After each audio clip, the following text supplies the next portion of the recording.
जनताले अनुमोदन गरेका थिएनन्। पहिलो पटक गरिदिनु भयो, त्यसलाई धेरै धेरै धन्यवाद।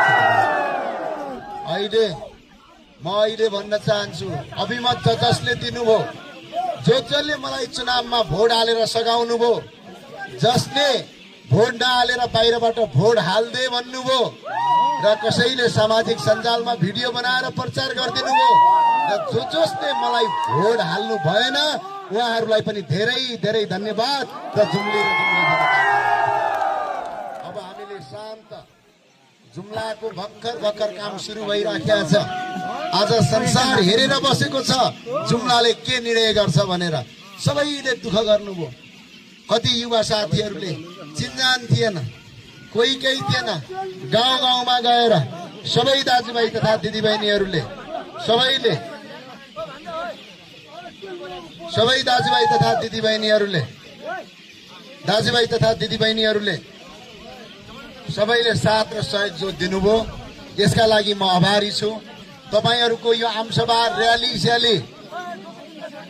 तथा र्याली स्यालीहरू म केही गर्ने पक्षमा छैन।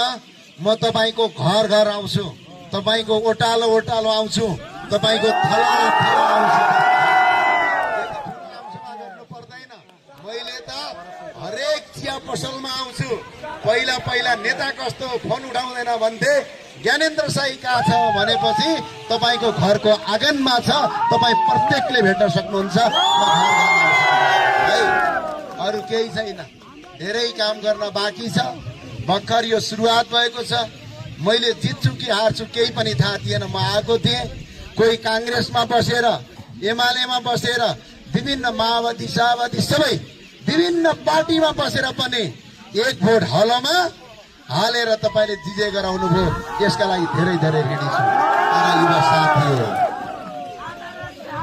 तर युवा साथीहरू अब संसद मात्र जितेर हुँदैन, यहाँको पालिका पनि युवाहरूले जित्नुपर्छ। अब आयो हरेक ओडामा एउटा युवा हुनेछ, हरेक पालिकामा युवा हुनेछ। जसले भ्रष्टाचार गरे त्यसलाई चप्प समाएर जेल हालिनेछ। पार्टीको टिकटका लागि काठमाडौँका नेतालाई रिजाउनका लागि 1.5 महिना काठमाडौँमा गएर आडे पढ्ने दिन गयो। अब जुम्लाले अन्तका मान्छेलाई टिकट दिन्छ।